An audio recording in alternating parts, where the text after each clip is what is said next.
నమస్కారం లక్ష్మి. చాలా రోజులకి నీతో కలిసాను. ఏంటి సంగతి? హలో మేడం, బాగుండ్రా? అమ్మ బాగున్నానే. ఒకసారి ఇన్ని రోజులు కలిసాను కదా, చాలా సరదా వేస్తుంది. నేను మా ఇంట్లో ఉన్నప్పుడు అన్ని పనులు చేసేదాన్ని కదా బాగా. చేసి మరి అక్కడ బట్టలు అక్కడ పడేసి కట్టిన బట్టే ఈడి వరకు ఆ, ఎక్కడిదక్కడ పడేసి వారు మీ అమ్మ వస్తే అన్ని చేసుకుంటుంది మేడం. ఎలాగుంటారు ఎలాగైపోండ్రు ఏంటని నా బాధ. అలాగేట్లేదు, నేను బాగానే ఉన్నాను. ఆ చేతిలో పట్టుకున్నావు? ఆ ఎడం చేతిలో సెలతోని ఆ సెల్లుని వాళ్ళు వాళ్ళు వాళ్ళు మర్రి ఓడ్లా? ఏమి ఎందుకు అవి ఎక్కడివి నీకు? ఉప్పలతో ఉంటారు. పుప్పలతో అయితే తగ్గుతాయా? ఎవరికి పుచ్చిపళ్ళు?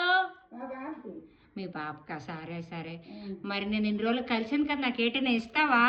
నేను ఇస్తాను మేడం, బాటలు ఇస్తున్నాను. ఈ 3 బాటిల్లా? చాలా అభిమానంతో ఇచ్చావు, నేను జాగ్రత్తగా ఉంచుకుంటాను. సరేనా అమ్మ? ఉంటాను. ఆరోగ్యంగా ఉండండి, సరదాగా ఉండండి, ఇంటికి రండి. సెలవు తీసుకుంటాను తీసుకుంటాను నేను.